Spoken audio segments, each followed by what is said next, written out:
Bueno, ¿qué tal? Buenas noches una vez más. Miren, hoy tenemos un invitado muy conocido en el mundo, Daniel Lacalle. Es un amigo amarse de todas las ideas de la libertad. eh, y con él vamos a hablar de una comparación entre lo que está pasando en España ahora en términos políticos y económicos y lo que estuvo pasando en la Argentina hasta hace poquito tiempo, que tiene que ver con todo lo que fue el kirchnerismo, pero también vamos a hablar de mercados financieros, porque él es un experto en el mundo financiero y me parece que eso es algo muy importante para aprovechar. Así que bueno, Daniel, muchas gracias por haber venido y acercarte. Muchas gracias por invitarme, un gusto. Bueno, primero siempre me gusta arrancar preguntándole a la gente algo acerca de su historia personal, ¿no? Ujú. ¿Cómo llegaste a estudiar? Que entiendo que vos estudiaste economía. ¿Cómo fue eso en tu casa? ¿Cómo fue la decisión? Bueno, fue una decisión personal. Mi padre es ingeniero aeronáutico. Como suele pasar en muchas familias, los padres les gustaría que estudiasen sus hijos más o menos lo mismo. Y a mí siempre me gustó la economía, sobre todo la parte de la empresa.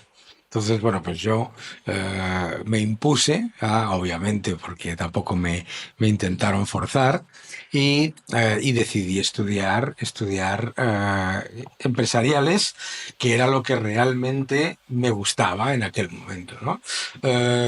Y bueno, y poco a poco, pues la vida te va llevando por diferentes caminos y vas estudiando otras cosas.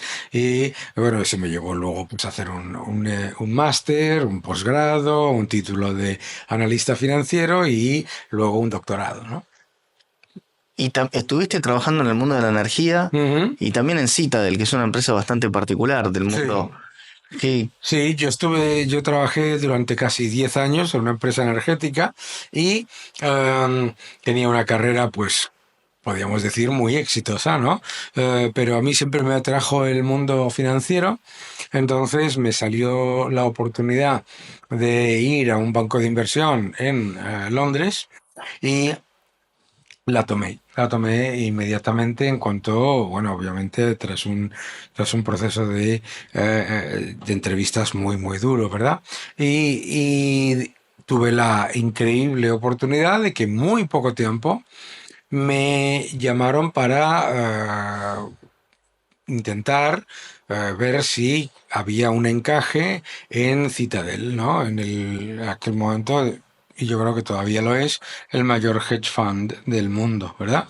Y bueno, pues obviamente pasé todo el proceso, un proceso que la gente no es consciente de lo complicado y lo difícil que es. Y me ficharon, y la verdad es que muy, muy bien, ¿no? Un bootcamp de la inversión. me gustaría preguntarte, porque además sé que sos alguien muy activo en las redes sociales, ¿no? Eh, ¿Cómo podrías trazar una comparación entre lo que está pasando en España en términos de política y también de economía y lo que está pasando en Argentina? Porque parece como si Argentina estuviera de alguna forma eh, algo adelantado en el tiempo porque atravesamos un montón de situaciones eh, muy desfavorables, muy populistas y después por una cosa u otra la sociedad al final terminó eligiendo a alguien como Javier Milei, Mm. eh, que además, bueno, no tiene problema en confrontar con todo el mundo, ¿no? Entre otros con Pedro Sánchez. Eh, ¿qué, ¿Qué me podrías contar o comentar de esta situación? Yo ¿Qué, siempre que vengo a Argentina, muchos amigos argentinos me dicen, mucho cuidado que nosotros venimos del futuro, ¿no? Y siempre que voy a Chile, les digo a ellos, mucho cuidado que yo vengo de vuestro futuro. mm,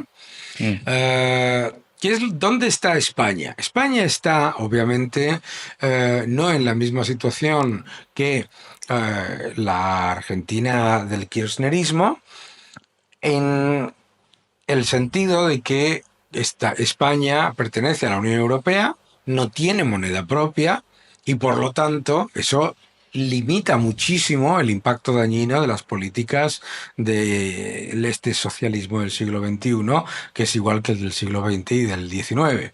Eh, Muy parecido. Yo siempre, además, cuando los españoles tienen la falta de humildad a veces, ¿no? De hablar de Argentina con cierta, bueno, pues superioridad, ¿no?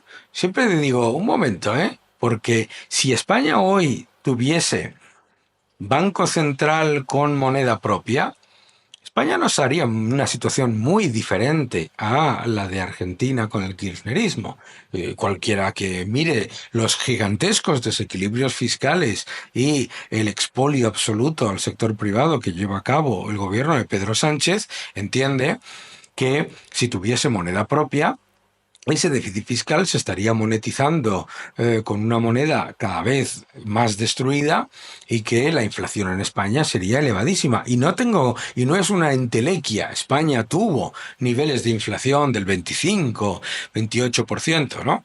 Por lo tanto, yo he vivido inflación del 13%. Sí, previo al euro, ¿no? Eso es. Por eso es importante no caer en esta condescendencia, en este paternalismo a veces que los españoles, que tienen la enorme suerte de estar en el corsé, como lo queramos llamar, o en la moneda única, de mirar a otros países con esa falsa superioridad.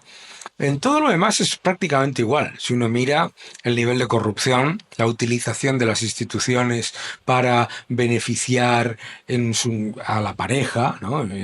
La utilización de la política para inundar e infectar las instituciones independientes, el, el acoso al sector privado, el ataque a los que producen, el insulto constante a las empresas, la utilización del presupuesto público para el clientelismo y, por supuesto, unos desequilibrios fiscales enormes, ¿no? Que a largo plazo van a tener impactos muy relevantes. Un nivel de deuda que era impensable para algunos de nosotros hace unos años. Yo me acuerdo cuando decían, bueno, es que como lleguemos a un nivel de deuda del 100%, bueno, ya tenemos más de un 100% del Producto Interior Bruto, que es mucho más, incluyendo todos los pasivos emitidos por las administraciones públicas. Por lo tanto, la situación de España es muy parecida a la que sufrió Argentina con el kirchnerismo desde el punto de vista institucional y desde el punto de vista de corrupción y de clientelismo, y diferente simplemente en el lado monetario y por supuesto que las instituciones europeas funcionan como digamos, un freno, tampoco mucho, pero un freno. ¿Y en qué momento imaginás vos o describirías vos que en la línea temporal España empezó a volcarse más hacia esta línea más socialista? Hmm. Eh, Porque, como vos bien decís, claramente cuando vos tenías todavía la moneda propia, la peseta, eh, era más fácil ser desprolijo, si Claro. querés. Cuando estás con la Unión Monetaria Europea, eh, bueno, estás más limitado ahí. Sí. Pero después del Tratado de Maastricht, ¿no? En el año 2000, 2001, al principio había más disciplina, después se fue Eso es. desbarrancando. Eso es. Empezamos bien Eso y es. se fue desbarrancando. Esa es la clave. ¿Dónde empieza a fastidiarse todo, no? Sí. ¿Dónde empieza a fastidiarse todo? Cuando en la Unión Europea se hace de la crisis del 2011 el diagnóstico equivocado. Se compra el análisis de la ultraizquierda, el análisis de los Varoufakis, de los Tsipras, de los Mélenchon, de los Pablo Iglesias, de que el problema de la crisis del año 2011 fue la austeridad. La inexistente austeridad. Disculpame, para que todo el mundo entienda, la crisis del 2011 es una crisis de deuda de Grecia. Muy importante, que empieza en Grecia, salta en Grecia y se extiende a todos los países del sur de la eurozona. Donde los CDs, los CDS, ¿no es cierto? Sí, señor. El seguro contra default empezó a dispararse en España, Portugal, Eso es. Irlanda. Se disparó en todos los países que tenían una política fiscal más laxa y además el diferencial con respecto a Alemania se disparaba hasta generar la percepción de que se podría romper el euro, ¿no? Claro. En realidad lo que en cierta manera se estaba descontando era el riesgo de redenominación de los pasivos de esos países a una moneda local que, claro, hubiera sido una debacle. Entonces se lleva a cabo un diagnóstico equivocado, que es el diagnóstico de que la culpa de la crisis fue la austeridad. Se llevó a cabo un control del gasto público y eso, por lo tanto, es lo que generó la crisis. Una mentira. Francia no tuvo ninguna austeridad, Bélgica no tuvo ninguna austeridad y de hecho todos los países de la eurozona tienen un nivel de gasto público que es absolutamente desproporcionado con respecto a sus economías. Entonces, cuando la Unión Europea, por comodidad, compra el diagnóstico de la ultraizquierda y el Banco Central Europeo, al comprarlo, empieza a llevar a cabo políticas ultraexpansivas en las que monetiza parte del déficit, en las que se llegaron a imponer tipos nominales negativos. Este es el Whatever It Takes de Mario Draghi. El Whatever It Takes de Mario Draghi y el Whatever It Takes, Give Me Two More de Christine Lagarde. Perdón, el chiste en inglés de dame dos más. O sea, los tipos nominales negativos. Es decir, el nivel de represión financiera ha sido tan brutal y todo con la idea de que lo que soluciona las crisis es el gasto público, la monetización del déficit. Bueno, nada que no le tenga que explicar yo a un argentino, que como decís bien, venís del futuro. Entonces, claro, obviamente no hemos entrado en un nivel de inflación brutal porque la zona euro está soportada por Alemania y por los países frugales. Pero si llega a ser por los países no frugales, los irresponsables fiscalmente, esto sería una locura. Piensa que ahora mismo Francia, hablabas antes del CDS, del Credit Default Swap, Francia tiene ahora el mismo Credit Default Swap que Grecia. Que Grecia. Es alucinante esto, ¿verdad? Es alucinante porque la narrativa de la izquierda es tan fácilmente desmontable.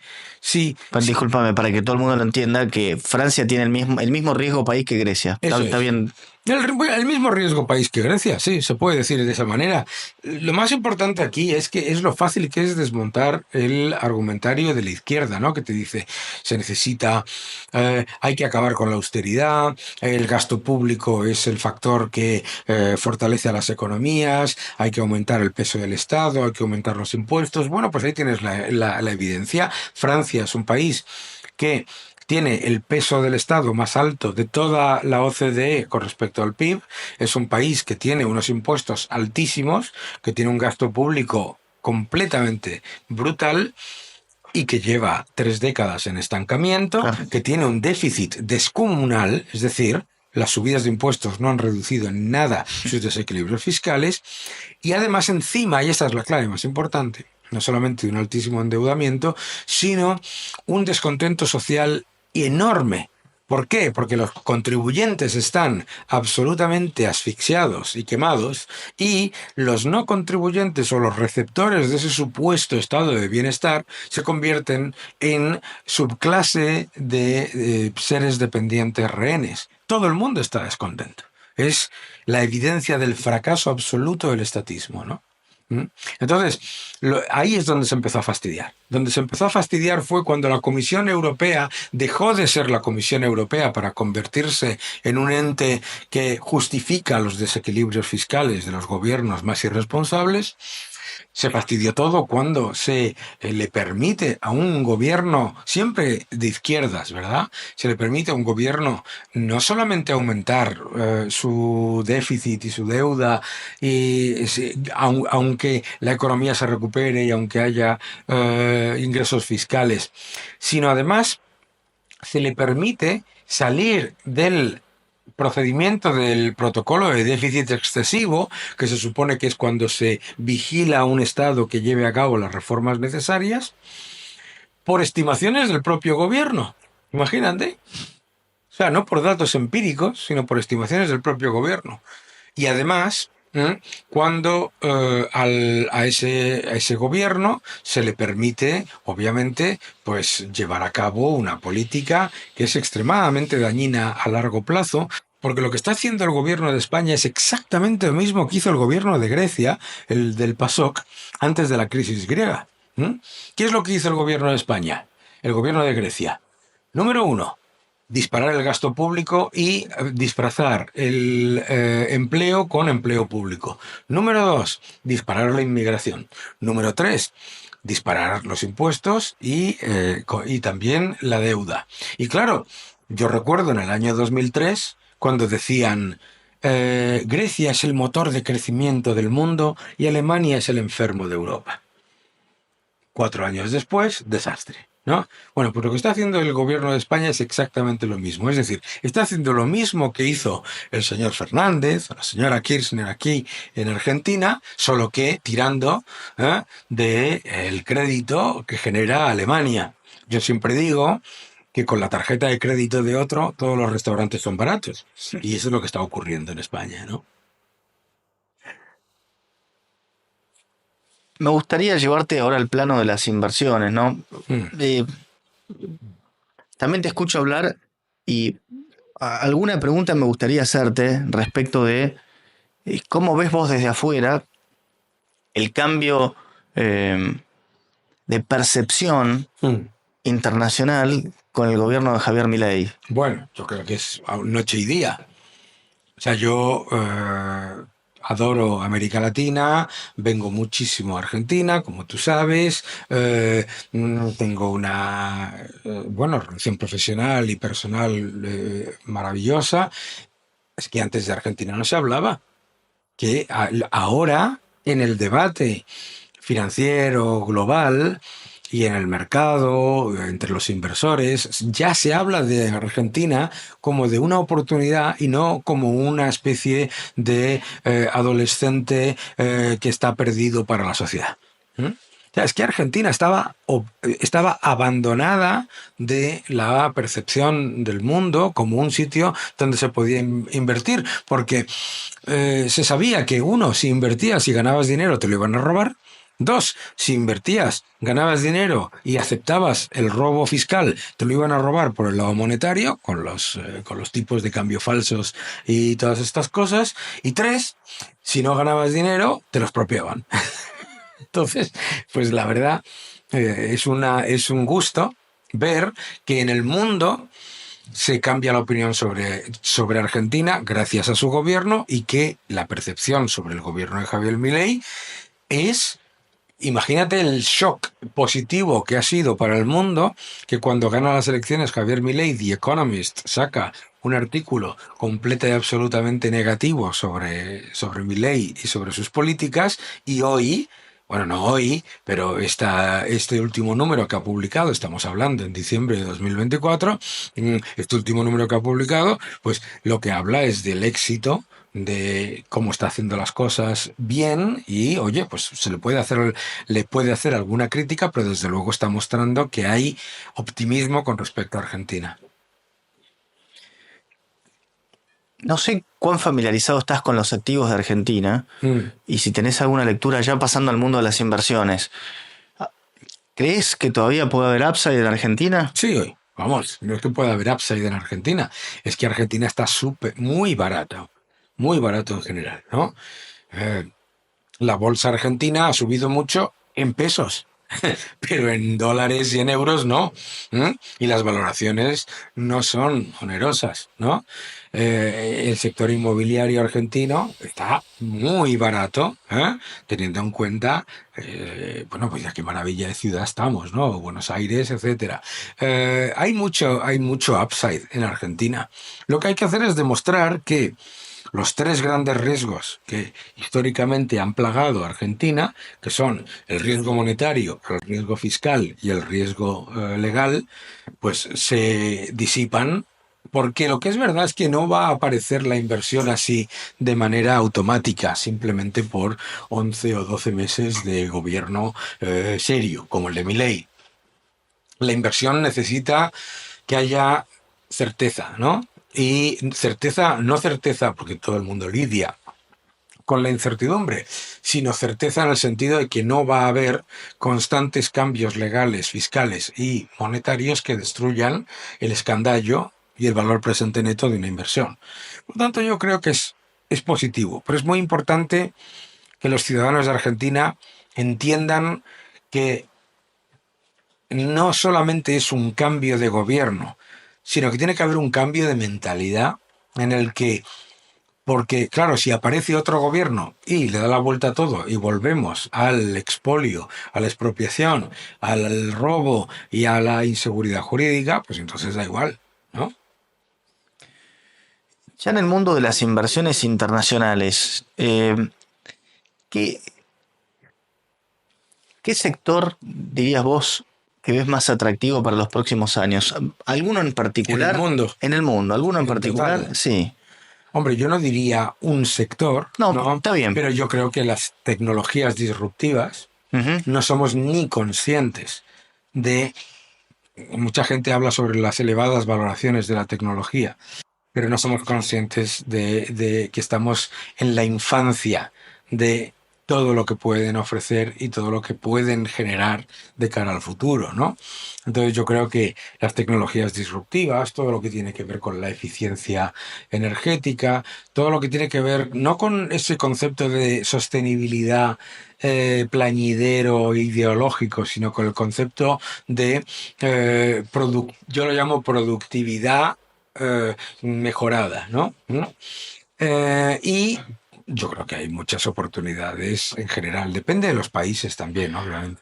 Tengo tres industrias, llamarlo, tres sectores de los que me gustaría consultarte. Eh, Uno es metales, Hmm, otro es energía nuclear hmm, y el otro es cripto. ok. A ver si tenés alguna idea, alguna visión o alguna Los lectura. metales en general. Sí, Bueno, metales preciosos, sacando el el cobre, oro. oro y Oro y plata, plata, bien. sí.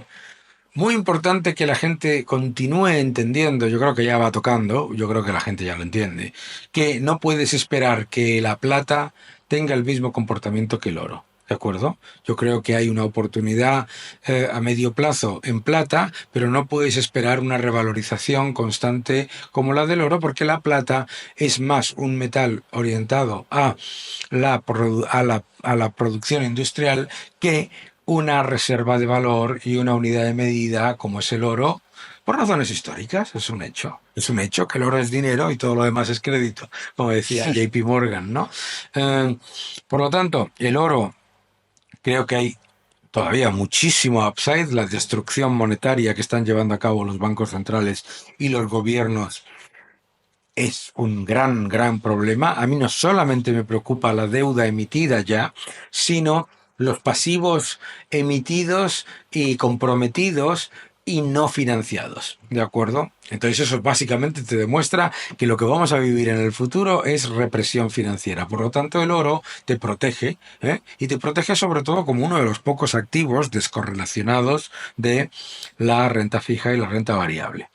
Evitaría la renta fija soberana en todos los sentidos, porque los gobiernos no te van a dar rentabilidad real ante un entorno fiscal como el que se enfrentan. Y los metales en general, plata, cuidado porque la brecha plata-oro se va a mantener, creo, por esos factores que te comentaba, pero no significa que tenga una visión negativa de la plata, ¿de acuerdo?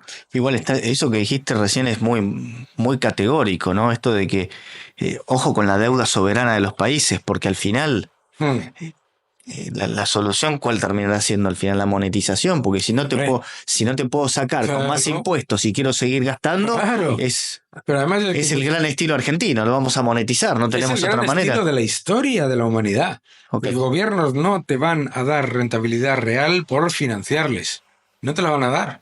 Si te dan rentabilidad, te van a dar rentabilidad real negativa con represión financiera, tipos bajos, y si lo pueden, pues te van a dar, te van a devolver tu capital en una moneda que valga mucho menos en el futuro, ¿no? Entonces, mucho cuidado con eso. Paladio, ese tipo, paladio, cuidado también con el paladio, ¿eh? Yo, la plata y el paladio, por ejemplo, yo prefiero utilizarlos como herramientas de trading y el oro más como inversión a largo Son plazo. como metales industriales. Eso es. Te había preguntado energía nuclear. Energía nuclear. Cuidado con la energía nuclear porque no existe la capacidad de invertir en energía nuclear de manera, digamos, concentrada. O sea, puedes invertir en conglomerados que producen energía nuclear. Yo no invertiría en ninguno de ellos, la mayoría son estatales y, como ha demostrado EDF y tantos otros, siempre terminan por destruir valor. Y claro, los que están expuestos a ingeniería, que son los interesantes, etcétera, pues claro, estás comprando un porcentaje muy pequeño de un conglomerado muy grande que se dedica a muchas cosas. Entonces, pues no me gusta mucho como, o sea, me gusta como tendencia, como tendencia global macro, pero no veo cómo expresarla en una inversión sin que te tengas que tragar una enorme cantidad de otros activos que no son tan atractivos. Eso es con la energía nuclear. La otra que me había dicho, las criptos. Cripto. Bueno, yo tengo una visión bastante hayekiana de las criptomonedas, ¿no? Primero, todavía ninguna de ellas es una moneda, son startups de moneda, ¿de acuerdo? No son pueden ser reserva de valor, pero no son unidad de medida y definitivamente no son método de pago generalmente aceptado. Por lo tanto, lo que yo creo es que el Bitcoin es lo que está más cerca de estar en ese entorno. Ahora, lo que sí es verdad es que tenemos que darnos cuenta que hacer un análisis sobre Bitcoin ahora no tiene ningún sentido. Bitcoin lleva 16 años funcionando, ¿sabes? Muy poco tiempo, ¿no? Entonces tenemos que ser conscientes de que un activo que lleva menos de 2 décadas funcionando, no podemos decir qué es lo que va a pasar con él en los próximos 50, 100, 200. No tenemos ni idea. Simplemente tenemos que analizarlo a medida que pasa. Y verlo sin la pasión que veo alguna gente que me dice, usted es que no cree en el Bitcoin. Yo no tengo que creer en nada. Yo no tengo que creer en nada, yo creo en Dios, ya es bastante, ¿eh? Todo lo demás, ¿sabes? Necesita de evidencia.